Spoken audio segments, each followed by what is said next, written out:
మేము కూడా మీ అంతు చూడడానికి వెనకాడమని చెప్పేసి ఛాలెంజ్ చేస్తున్నాము. ఈ రోజు దళితులు, దళిత క్రైస్తవులు నిద్రపోయి లేచిన సింహాలు ఎవరిని వదిలే ప్రసక్తి మేము వార్నింగ్ ఇస్తున్నాము. సోదరులారా, మనమందరము మన దేవుడైనటువంటి యేసు ప్రభు యొక్క ఆలోచన విధానాన్ని మనం ప్రజల్లో తీసుకెళ్తున్నాము. మనం ఎవరి ఆస్తులను కబ్జా చేయడం లేదు, ఎవరి అన్యాయంగా మనం దోచుకోవడం లేదు. యేసుక్రీస్తు చెప్పినటువంటి మంచి వాక్యాలు చెప్తున్నాము.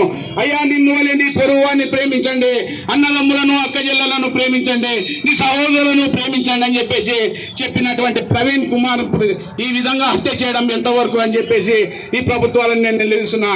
ఈ రోజు భారత రాజ్యాంగం ఇచ్చినటువంటి డాక్టర్ బిఆర్ అంబేద్కర్ రచించినటువంటి రచనలను ప్రతి డిబేట్ లో కూడా తను తీసుకెళ్లి పేద బడుగు బలహీన వర్గాల ప్రజలకు తీసుకెళ్తున్నటువంటి అతను మన రాయలసీమ వాసుడు, కడప జిల్లా వాసుడు ఈ రోజు ప్రపంచంలో మంచి సువార్త సేవకుడుగా వెలుగొంటున్నారు.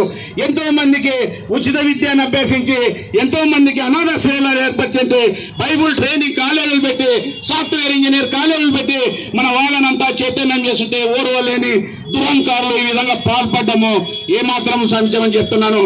అయ్యా, ఈ ప్రభుత్వం ఉన్నటువంటి తెలుగుదేశము కారం చెడు చుండూరు దళిత సంఘాలను ఊచలు వస్తాయి. కాబట్టి చంద్రబాబు నాయుడు నీకేమాత్రం సిగ్గుడు ఎక్కువ ఉంటే దళితుల జోలికి వస్తే నీ ప్రభుత్వం పతనం అవుతుందని చెప్పేసి హెచ్చరిస్తున్నాము.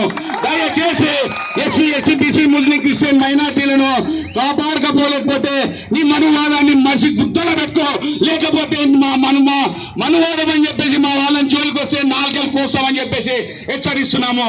మనువాదుల ముసుగుల్లో మూతికి ముంత మూటికి చాప కట్టినటువంటి మరీ మనల్ని తిరిగి మన మనువాదాన్ని దృష్టించుకెళ్తే, మనువాదం అంటే మన మూటికి ముంత ఈ ఎండలో మండు టెండలో మనం నడుచుకుంటూ పోతే మన అడుగులు పడతాయని చెప్పేసి మన ఉమ్మిని మనం వేసుకోవాలా. అటువంటి మనువాదం మనస్ఫూర్తిని మళ్ళీ ఎవరైనా తెరపైకి చేస్తే కబడతారని చెప్పి హెచ్చరిస్తున్నా.